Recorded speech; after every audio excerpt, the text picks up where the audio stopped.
diplomacy falling on deaf ears. The shock and horror of it all is now viral.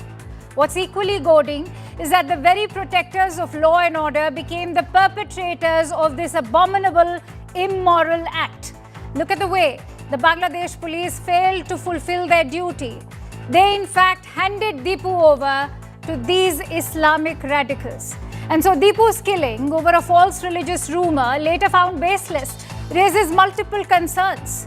That of wider fear, violence and migration driving the Hindu community and the minorities' decline in Bangladesh. The pan-India protests, including the ones outside the Bangladesh High Commission in New Delhi, are only understandable. But what has the interim government of Mohammad Yunus done so far about it? Made a few lame arrests apart from summoning the Indian envoy? We'll tell you why. The purpose is to dilute the particular barbarism of Das's killing. This by subsuming it within a generalized narrative of regional dysfunction, one in which all parties are equally culpable. Perhaps that's why the Yunus regime has demanded that Dipu's killing need not be seen in isolation.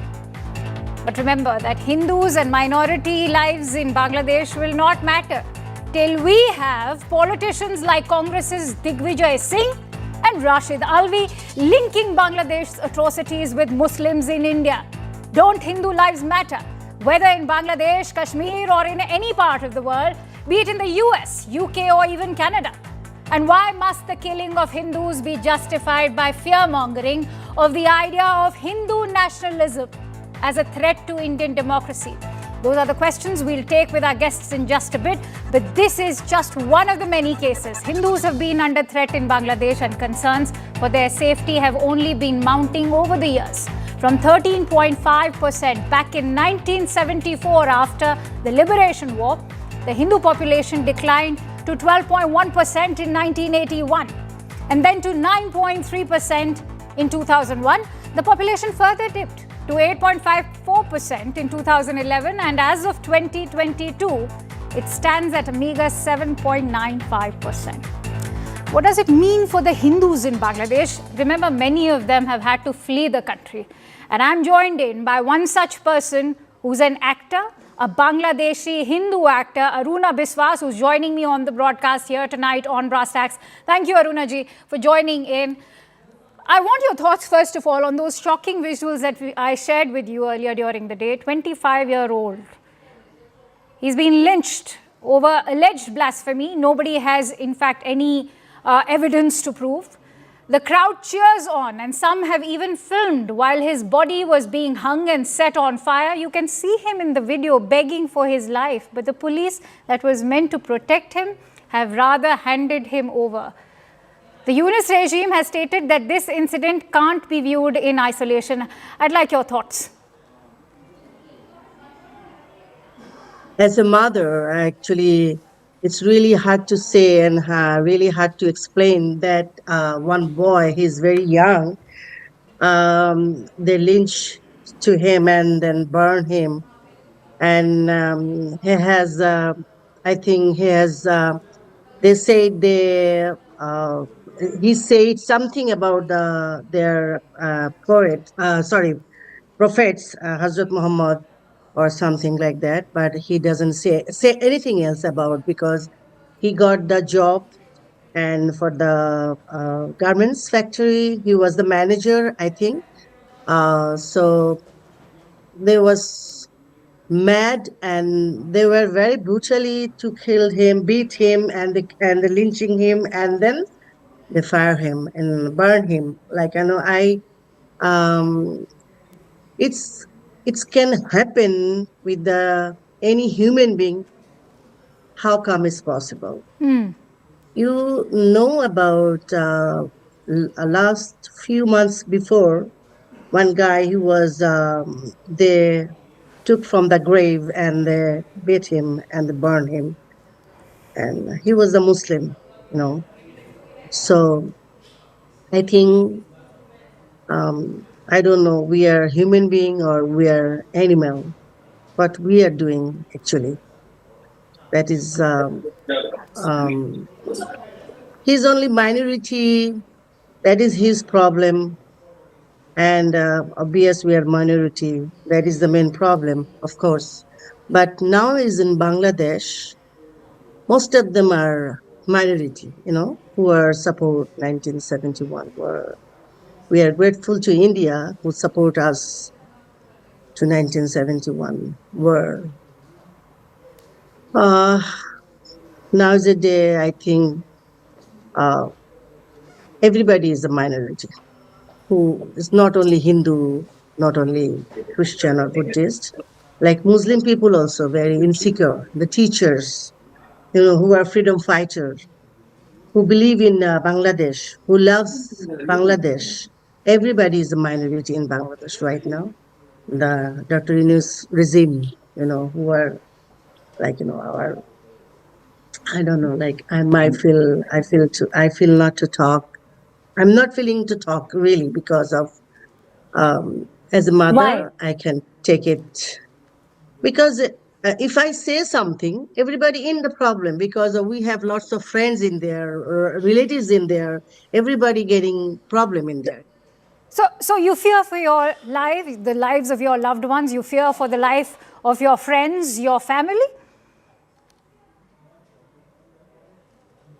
Of course, of course, of course. As a human being, of course, and I'm artist. I believe everybody secured their life in their country or their place, but we are not. That is very unfortunate for us, So So, since the fall of Sheikh Hasina, there's no way to deny the fear and insecurity that's currently gripping the minorities, particularly the Hindus in Bangladesh. Anti Hindu religious activists who couldn't dominate much during the Hasina regime are now in strength under the Yunus regime. As a Bangladeshi Hindu actor, is there a message you would like to send to the government of India?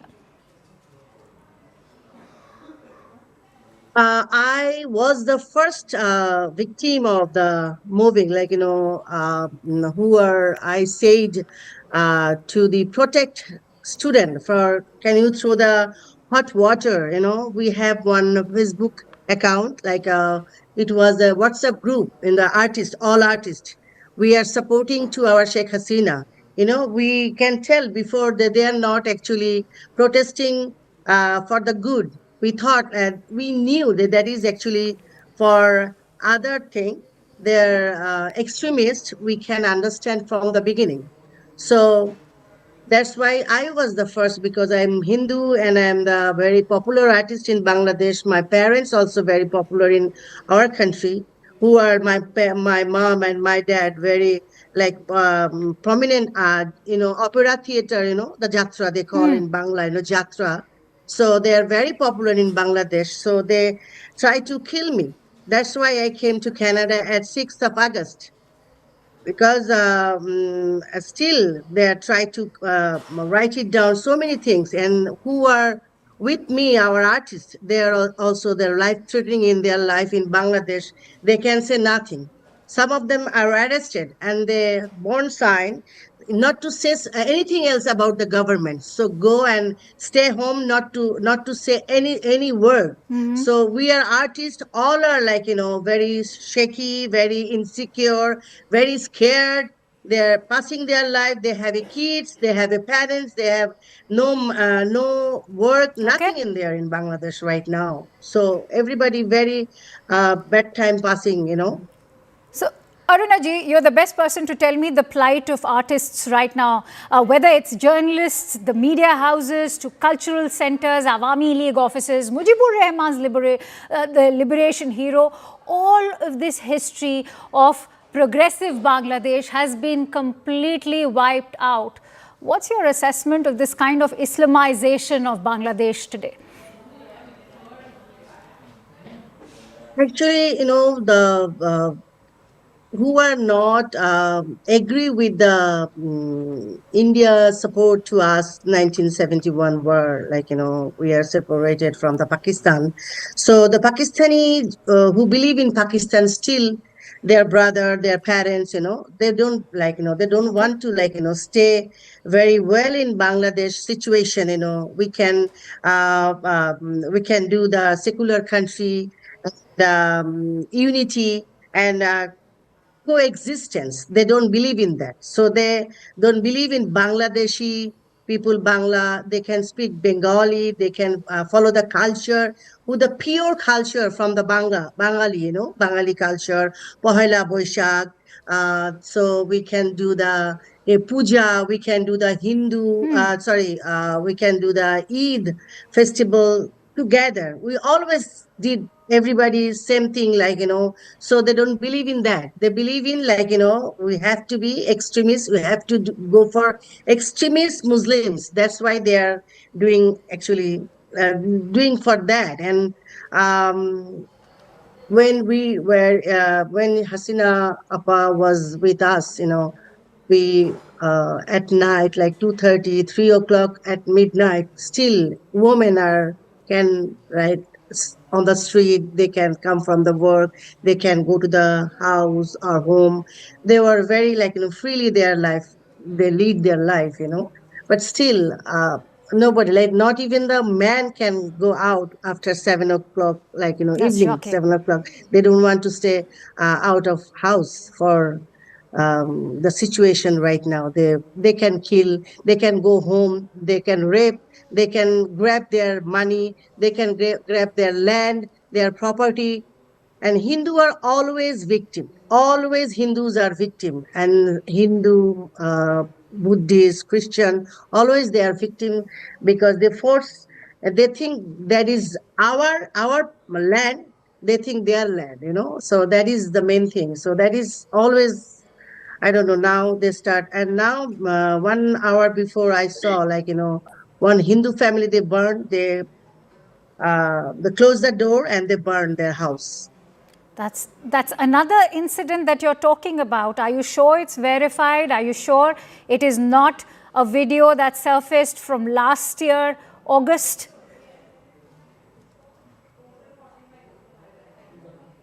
No, no, no. It's right now, before 1 hour before I saw on the phone. All right, so clearly these attacks are continuing while we await a formal official confirmation with regards to this attack that you're indicating. Do you think that the US currently is reeking of Western hypocrisy and double standards? No condemnation has come with regards to Dipu's killing, but they were very active in condemning Usman Hadi's killing. But PM, when PM was with us that time, like every moment they poked PM, and this is not good, human rights and other, group. They always spoke to Sheikh Hasina, why you are doing this, why you are doing this. Now is Dipu was burned, but nobody can say nothing. Not even government people, they can go to his house and say, "No, we are with you." No, only DC, they send the DC to him. And I think the Dipu's wife, she got the job. That is their duty, they done. So that is the situation. America, European Union and other things, nobody can say nothing right now. So many things happen, All the right. burn, um, uh, and one thing is that, so many artists that time, they got so much money. Money is dollar. They got, so we are divided from other artists, and we are other artists. Okay. They got also money from the government. We had one company. This is called Hoichoi. They got their money. Other artists who are stand for the UNUS, they are also get the money from the government. Government means is UNUS government. So American deep state money, they got deep state money also. So many Okay. things happen. We can explain to you right now. Might I have been problem in And there. perhaps that is what explains the US silence, which seems extremely strategic at this moment. But thank you so much, Arunaji, for joining in on Brass Tacks. Thoroughly appreciate your insights. Also sending prayers of strength and courage to you and all your loved ones in Bangladesh. With that, in fact, getting in some breaking inputs right now, India has summoned the Bangladesh High Commissioner Riaz Hamidullah. These are breaking inputs coming in. Remember, this will be the second time that India will be summoning the Bangladesh High Commissioner Riaz Hamidullah. It will be happening just hours after the Indian envoy to Bangladesh was summoned in Bangladesh. This was with regards to the law and order situation in India, which Bangladesh has objected to as far as the pro-Hindu protests that have taken place demanding justice for the killing of Dipu Chandra Das. And this has in fact happened just hours after Bangladesh summoned the Indian envoy. MOFA, as we are being told in Bangladesh, had then expressed their concerns at the current situation in India. Security lacks, and in fact, the Bangladesh diplomats their security as well. But we'll have to see what was the message that was conveyed over there. Remember, demarche has already been issued by India's External Affairs Ministry. But let's quickly take the discussion forward. Let me introduce my guest. I'm joined in by Pinakaranjan Chakrabarti, who's a former Indian ambassador to Bangladesh and former secretary at the Ministry of External Affairs. R.P. Singh, who's the national spokesperson of the Bharatiya Janata Party. Mahima Singh, who's a spokesperson for the Congress Party. I'm being told that Kailash Adhikari will also be joining in just a bit. But thank you so much, Ambassador, for coming on Brass Tacks. If I may begin with you, what do you make of the situation at the moment? It's like the pot calling the kettle black. You have the summoning of these envoys, but nothing concrete emerging, especially when it comes to justice for the killing of Dipu Chandra Das. Well, the summoning of the High Commissioners is a routine diplomatic act. Sure. And somehow it seems that it's got into a tit-for-tat mode because the Bangladeshis they think that every time their High Commissioner is called, and they will call the Indian High Commissioner, and they have been calling the Indian High Commissioner in to make very demarches, as we call it, or to make protests, etc. The fact is that the law and order in Bangladesh has completely broken down. And let there be no mistake, it's a very, very organized breakdown that the Yunus government is hand in glove with the radical Islamists to make this happen. This is orchestrated violence. It's not isolated. It is orchestrated violence. And as far as the Hindus are concerned, they've always been at the receiving end of violence. Whenever there is upheaval, political or otherwise, in Bangladesh, the Hindus are the weakest, the target. They don't usually fight back. And hence they are always either killed, butchered, and their property is taken away. Today, the population is down to now 7.9%, right. I think. Well, Ambassador, you'll agree that this has gone from bad to worse, especially in the last 1 year, since particularly August of 2024. Absolutely. There is no debate on that. It's gone from bad to worse, and it might become even more worse, because what is happening today is a contest that is taking place, which is between two groups, one which wants election, the other which does not want election. Hence, those who don't want election, and these are the radical Islamists, some students, etc., who are, it's probably not correct to call them students, but activists, etc., who want the current regime to continue. And I think Professor Yunus is complicit in this because he wants to hang on to his chair. Although he keeps saying that there will be free and fair elections, etc. But I think it's quite a lot of rhetoric. Sure. My sense is that rhetoric and reality have diverged to such an extent that you can't believe the rhetoric and the reality is quite different. That's deeply vexing. In fact, I can also see Kailash Adhikari has joined in as well. But I want to come to Mahima first. Mahima, why is Congress Party behaving like the New York Times? What explains mainstreaming fringe elements like Hindu nationalism, linking that with, say, the killing of Hindus in Bangladesh? Is that expected out of leaders from India, whether it's Digvijay Singh or Mr. Alvi, at a time when India is needed to stand united? Mahima, that question's for you. Jai Hind, Akanksha, can you hear me? Yes, I can. Please go ahead. Yeah, I was very carefully listening to the esteemed ambassador on the panel. And I absolutely resonate with his words. And I would say, yes, we are not living in an isolated world. And indeed, to add to that, I would say you cannot live in a global village and then have your government antagonize the Bangladeshis. Every now and then you see the BJP government, Modi government, the BJP leaders go out on rally stages and antagonize Bangladeshis. Now, when you say Bangladeshis, I understand a community as a country as a whole, and then expect them to stay absolutely You seem silent to be on it. having a problem with your connection. I'm going to, in fact, request my team to look into that, but I want to quickly come to Mr. Singh on that note. Mr. Singh, are we witnessing this kind of persecution of the minorities that has been happening since 1971? We've shared the data of which since 1974. What explains what happened with Hindus back then in 1971 and 1974? All of that is your doing and Prime Minister Modi or say Amit Shah's doing whenever it comes to say delivering speeches with regards to Bangladeshi infiltrators. Well, till recent, we had a very excellent relationship with the Bangladesh.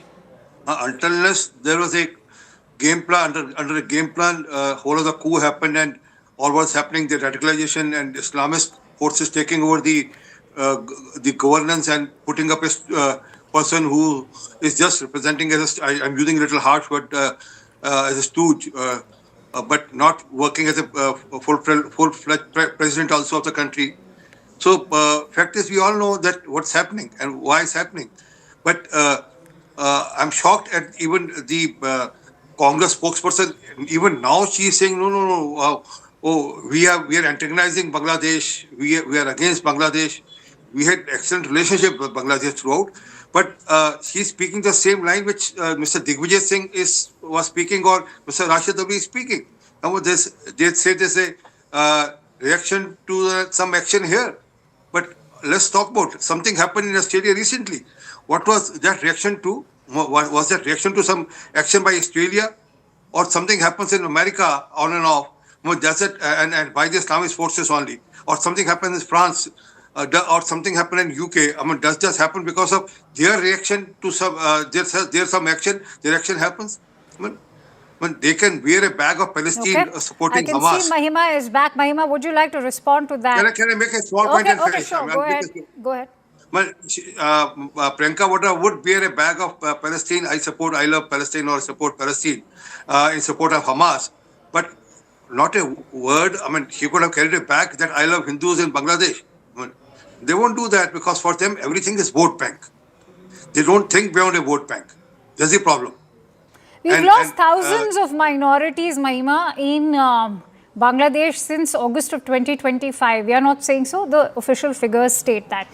How can we even compare the situation in Bangladesh when it comes to the rampant arson, the vandalism, the attacks on temples with that of India?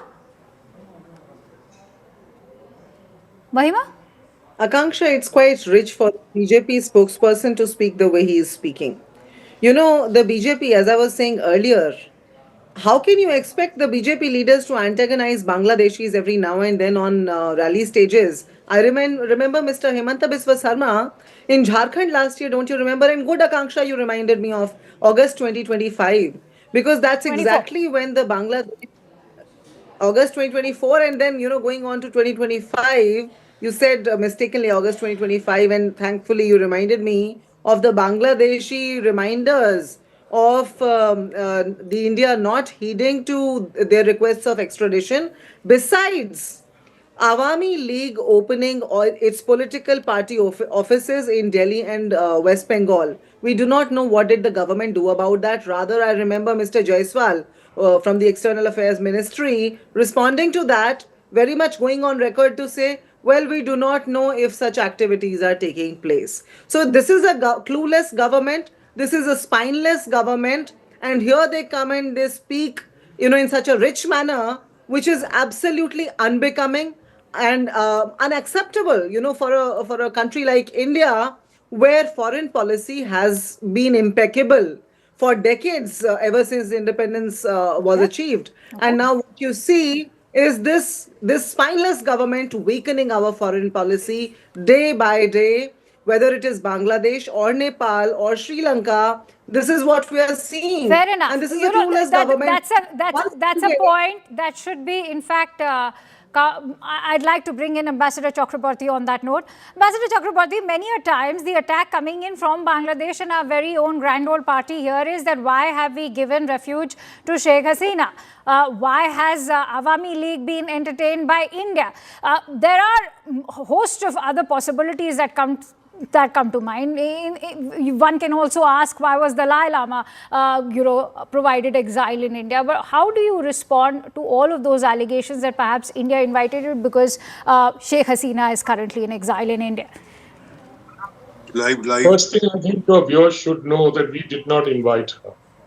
It was her military which sought our support in bringing her over here because she would have been butchered by the mob. And it was the military which said, you have to leave. And they requested us, we need flight clearance. And said, because Hasina, we are bringing Hasina here to save her life. That is how it happened. That's the reality. And don't forget that Hasina lived in India after her father's assassination. Yes, it's not a first.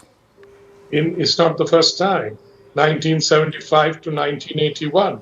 So hence there is a history of us, India, with its large heart, giving refuge to all these people. You mentioned the Dalai Lama. There are many. There's a whole list of people who have come here. We even are host to, millions of illegal Bangladeshis and other Rohingyas and various people who come and take refuge. So Can we mix? Can we, Kailash, let me quickly bring you in on the point of the infiltrators that is also being raised right now. Can we roll the red carpet for the Rohingyas, many of whom, over a million, let me tell you, are part of the Arakan Rohingya army, which is currently being backed by Pakistan? Akanksha, to start with this, what has happened in Bangladesh with Dipu is extremely horrific and barbaric. And I clearly recall Mr. Himanta Biswa Sarma and the current government, the national as well as the government in Assam, taking a very strong stand with regards to the illegal infiltration which is happening cross-border, and especially from Bangladesh into Assam and into Bengal. And it's the weak West Bengal government which, for its own political reasons, is not talking about it, but the Assam government is. And also now taking action on the fact that in a allegedly Congress setup in an office in Assam, they were singing the Bangladeshi national anthem in showing their solidarity with Bangladesh. I mean, we know the kind of persecution of religious minorities which has happened in Bangladesh, or which is also happening. We have seen instances, and here we see that an entire Congress office and the officials there are singing the Bangladeshi national anthem. And I would like to bring a certain report here in front of you, Akanksha, which I was reading on this when this incident happened, is that the Bangladeshi Hindu, Buddhist and Christian, there's a community there which has recorded factually that there have been close to 2,442 cases of persecution of religious minorities, and more than 150 temples which have been vandalized, hardly in a period of 1 year. Right? It was from July 2024 till this particular August, if my memory serves me right.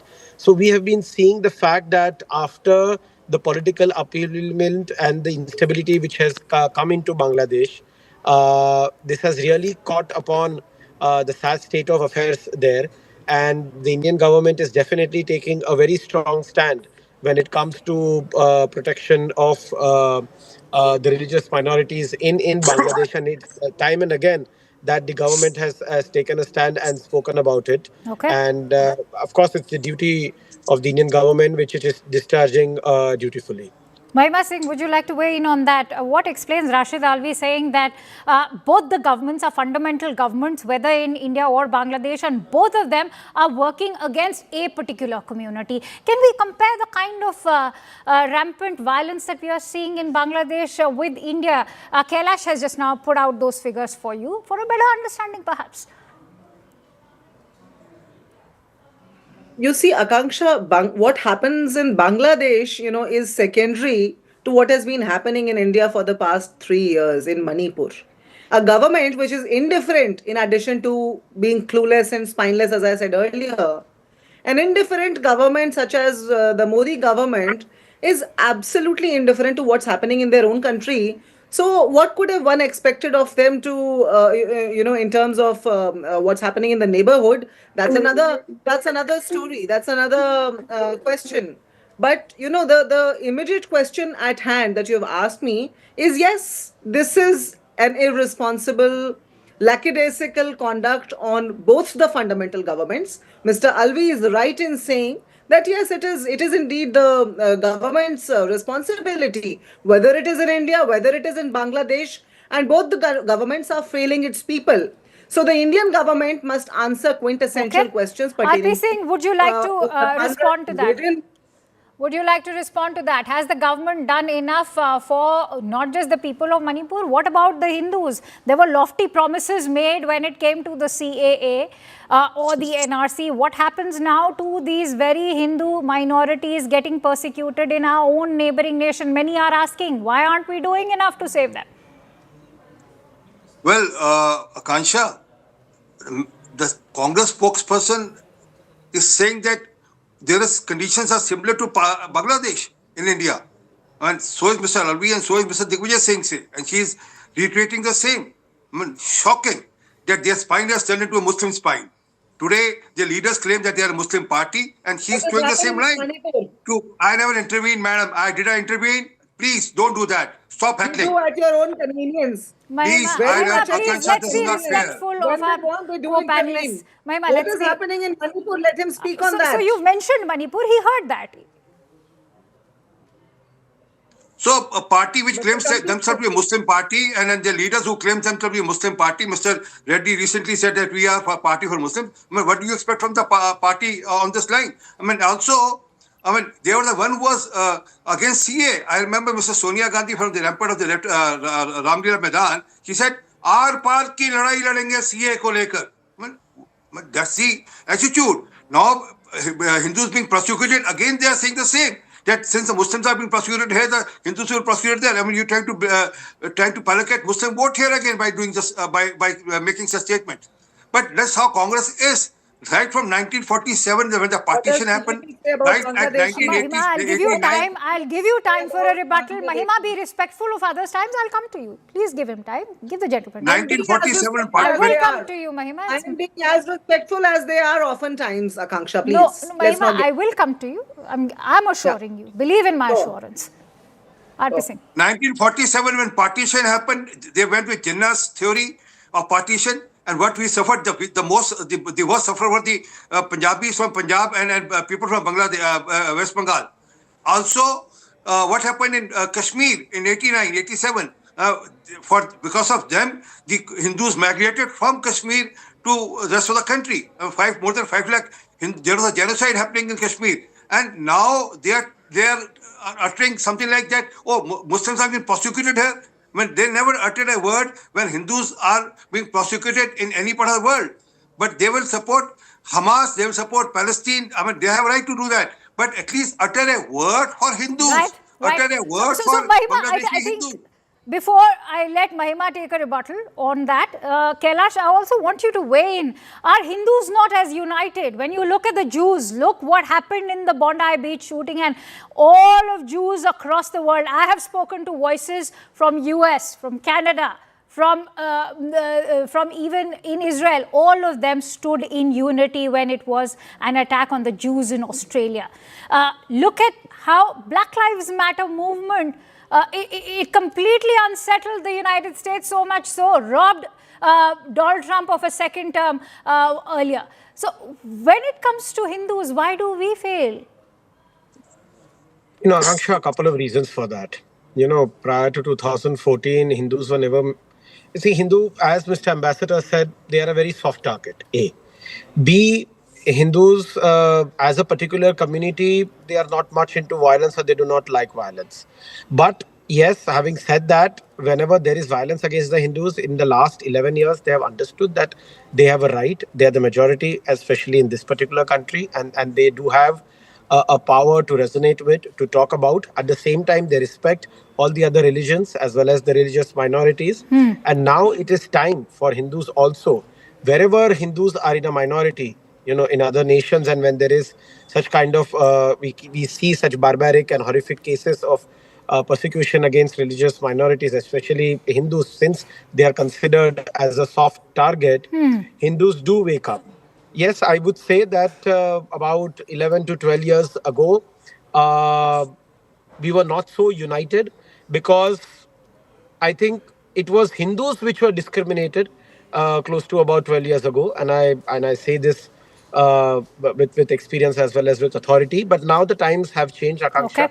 Even I think the Hindu within the Hindus has also got a voice to speak, Okay. and they have understood that while respecting other religions, it is not shameful, or it is not bad to speak about yourself, to speak about your Sure. religion, and to say it with all humility that yes, we are the majority, but at the same time we will respect minority, All right. but not being discriminated against. All right. I have to give quick closing thoughts to Mahima and Ambassador Chakrabarti as well. Mahima, please go ahead. Akanksha, I'm quite appalled at your question. Are Hindus not united enough? Because Manipur has been happening for 3 years. Have you asked a question? Are Christians not united enough? Because We 300 did. churches were burned in We've Manipur. done that. We've It's a been debate raising on questions. Manipur or But this today, was when the let's not prosecution veer in away from Bangladesh the topic, and Congress Mahima. supporting Let's it. not veer away from the topic. Please share that I video will. with me. I will. No, Akanksha. When Manipur happened, we were we have on seen where this Manipur. It was country a has blanket been. Hold rolling on. coverage. Hold You're on, not hold on, talking about Akanksha. 2025 right now. Akanksha, you speaking over me is not really going No, to but you cannot justify. accuse us and make false allegations. No, please share that video because I challenge you. None of the TV channels have ever questioned, are Christians united? The question that you have put up today is so futile in its content Oh, and come its on. character. She is making a I Christian must issue. say They want to today. divide the Look, country on another issue. isn't the Come on. courtesy It's for such a expected shameful transfer over him? thing she's All talking right. Himanta about. Biswa You must be Sarma This is ashamed of yourself. exactly Congress party the is kind of not shame trying that to we make were talking Manipur about. issue as a Christian issue. All right. Modi government and target Shocking. Bangladeshis all the time. And Correct. Himanta All right. saying that Assam will turn into Bangladesh, mini Bangladesh. What do they mean when Himanta Biswa Sarma says Assam will be turned to mini Bangladesh if Congress comes? What does he mean? Then what is happening between Bangladesh and India today? Whose fault is this when BJP leaders speak like that, Akanksha? And this is what I meant when I said earlier, I'll confer the same amount of respect on the BJP spokesperson as he confers you upon are trying us. to Okay, make I've Manipur given issue you a ample Christian time issue. to speak. I hope you are happy with your response.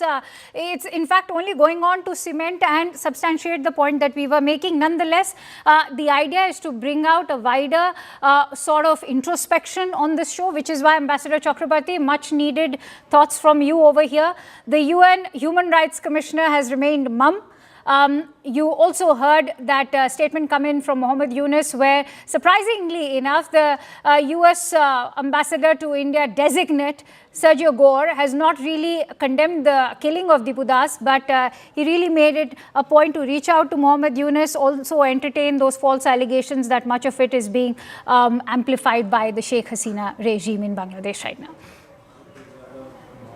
Well, let me tell you that from my experience, human rights is also used as a political tool. We faced it in our time when I was in government, and we dealt with it.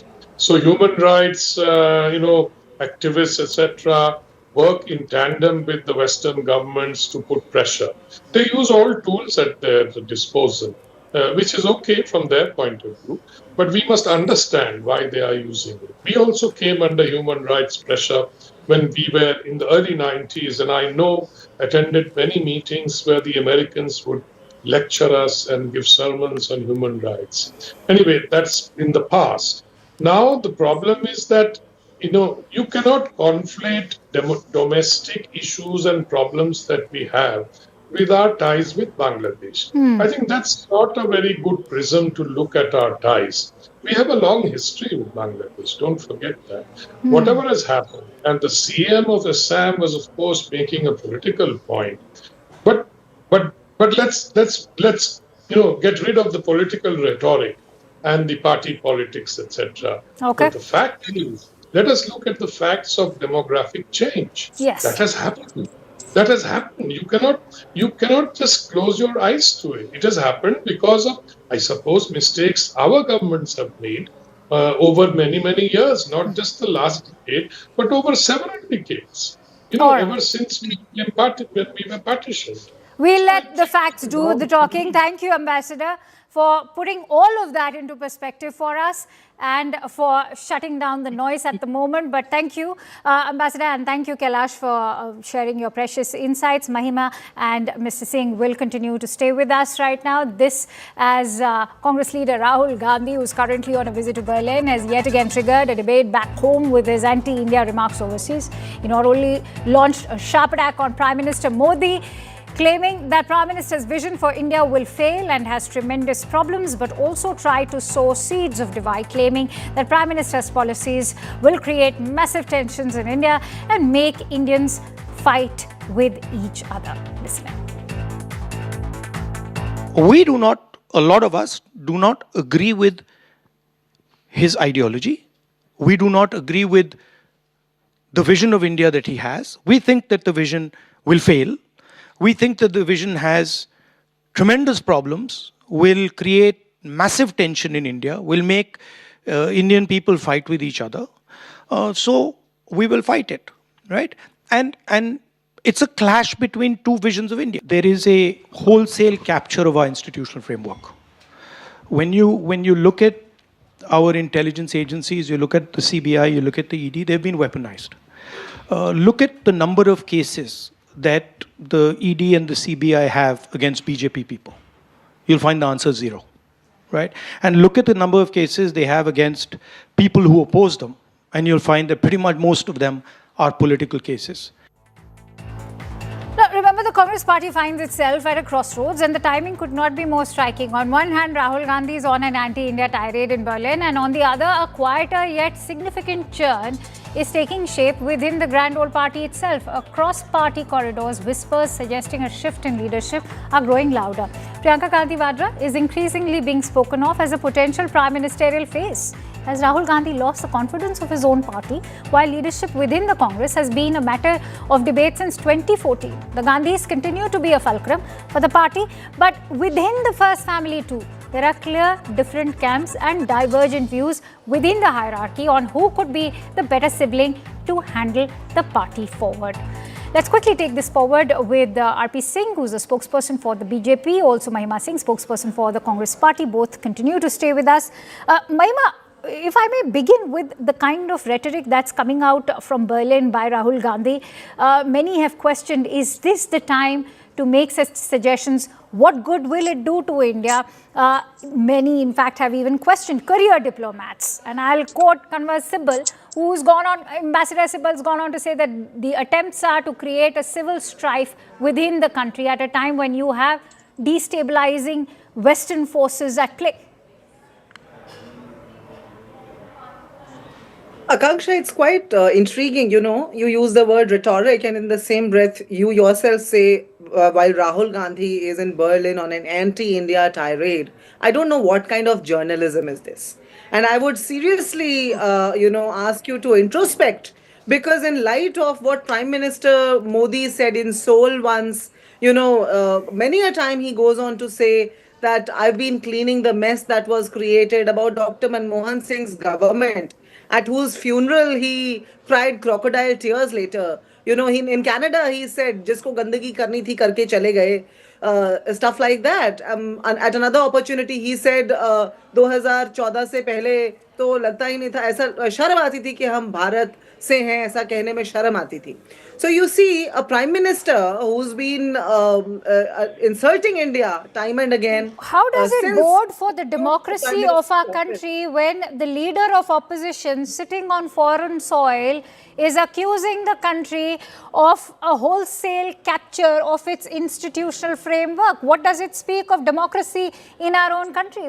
This at a time when India is the largest democracy. Well, maybe that's what you feel, Akanksha, and I assure you, majority of the Indians absolutely not only disagree with you, but would condemn what you're saying, because I would reiterate what I was saying in your earlier debate. We are living in a global village. We do not live in an isolated world. What's happening in India is out there for everyone to see. Every time India fails its own citizens, whether it is in Manipur, Okay. whether it is our, Okay, you made women, your point. Sardar our RP Singh, would you like to unemployed quickly youth. come in on that? Well, Akansha, before I come to what he said recently, I have to just quote what he said in America and Virginia in September 2024. He pointed a finger toward a Sikh gentleman and said, you know, you are treated as second-class citizen in India. You can't wear a turban. You can't wear a kada. You can't go to Gurdwara. But that's what he said to a Sikh gentleman in Virginia. It's shocking. But the party who killed more than 3,000 people, butchered 3,006 city, was pointing toward a second Virginia. Not only that, party which almost, I don't know whether they are killed or whether they were not killed, but they have 25,000, more than 25,000 youth which can be traced in Punjab. Party which supported radicalism in Punjab. Party which supported radicalism in Kashmir. I mean, they speak this language that, oh, you are being treated as second-class citizen. Party which created Bhindranwala in Punjab and then made Punjab suffer what Punjab suffered today. So we all know what background he has and what background he comes from. But yes, when he speaks and say that India is under threat, I mean, he seeks support of the foreign Western powers that come and intervene, come and interfere into our internal affairs. I'm afraid we'll have that's to leave what it the at that. Congress Many does. thanks to you, Mr. Singh and Mahima, for joining in on the discussion. As we said, at a time there are foreign forces at play that want to destabilize not just the economy, but the democracy of India. Can the leader of opposition, irresponsible comments is perhaps the food for thought for the opposition at the moment. Shifting focus now, the world is witnessing a series of flashpoints igniting almost simultaneously from Eastern Europe to Middle East and beyond. Old alliances are being tested, red lines are blurring and global power equations are shifting fast. This as Washington's priorities appear to change. Adversaries are more emboldened, allies feel exposed and long frozen conflicts are heating up, sometimes openly, sometimes in the shadow. So here's a question many are asking now. Is the World War III imminent? Let's break it down for you in my next report. Thank you so much for watching Brass Tacks.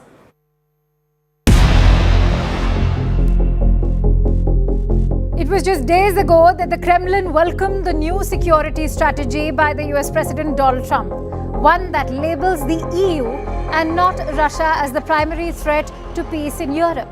The fear in Europe is that the shift by Trump administration towards Moscow will only embolden Russia's military efforts in the region, seen as direct encouragement to Putin to attack NATO next. The fear of an attack is so palpable that Estonia, Latvia and Lithuania, as well as Poland and Finland, are withdrawing from a landmark landmine treaty. In fact, Trump's cozying up to Putin has also drawn criticism on the other side of the world.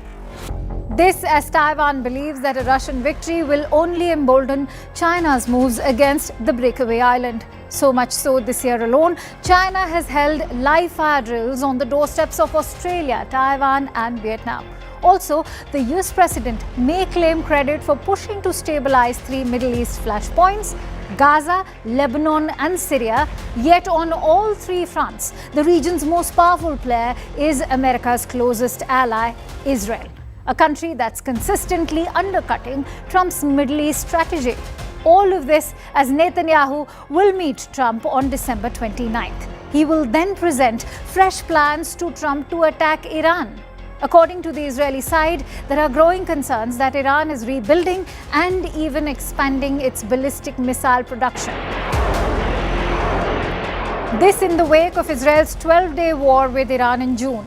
In fact, Israel is also worried that Iran is rebuilding its nuclear enrichment program. one that was heavily damaged by Israeli and American strikes. Claims by Trump that Iran's nuclear capabilities have been eliminated for the foreseeable future have already been debunked by the Pentagon, with US intel indicating that Iran is still holding 440 kilograms of highly enriched uranium. And so for the US and more importantly Israel, it all adds up to quite a dangerous situation. Why? Because even though Iran's capacity has been marginally degraded, the incentives for Iran to go nuclear have gone through the roof. The weakening of Hezbollah in Lebanon, the fall of the Assad regime in Syria, and now the potential decommissioning of Hamas mean Iran has lost much of its proxy influence, this across the region. All of this combined with the short-lived Israel-Iran war, there's an increasing need now within Tehran to develop nuclear deterrence. But remember, Gaza remains the riskiest flashpoint in the Middle East. Netanyahu's veto of any role for the Palestinian Authority in the Strip risks undoing Trump's 20-point plan, one that produced the ceasefire agreement in October. But Bibi's objection has nothing to do with national security of Israel. It's more to do with a threat of a breakdown of his own coalition government if he accepts a Palestinian Authority role in Gaza, which would end his premiership. Over to the Korean Peninsula, and since the start of last year, North Korean leader Kim Jong-un has slowly moved the Hermit Kingdom away from the idea of a peaceful unification with South Korea. According to the South Korean President Lee Jae-myung, there have been more than 10 border intrusions by North Korean soldiers in 2025 alone. In fact, the South Korean president has warned that the north and south of the peninsula can meet with an accidental clash possible at any time. So the big question that arises now, has World War III already begun? Whether hybrid threats or the use of covert operations, traditional warfare has already been replaced. Case in point being conflicts in Ukraine, aggressive moves by Russia and China, and covert actions in Africa and digital spaces. Rather than traditional warfare, this modern conflict spans across cyber attacks, disinformation, covert operations, and physical clashes. The Russia-Ukraine war remains a key focal point. Yet, the emerging threats suggest the world may be on the brink of an explosive global confrontation already. This even if it looks different from the past wars.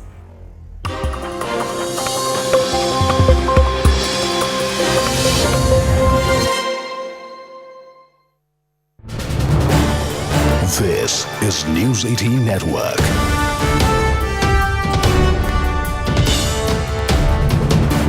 India's largest news network. Jamaat-e-Islami Bangladesh is using large Friday venues such as the Baitul Mukarram National Mosque, the Khatunganj Jame Masjid, the Shahi Eidgah for sermons against Bharat, mentioning Ayodhya, Jammu and Kashmir, NRC, CAA, and also the border incidents according to intelligence sources. As outrage grows against Dipu Chandra Das's killing, Bangladesh's interim government chief Mohammad Yunus was forced to respond. Bharat's protests seem to have rattled the Yunus administration. It's a belated condemnation by Yunus.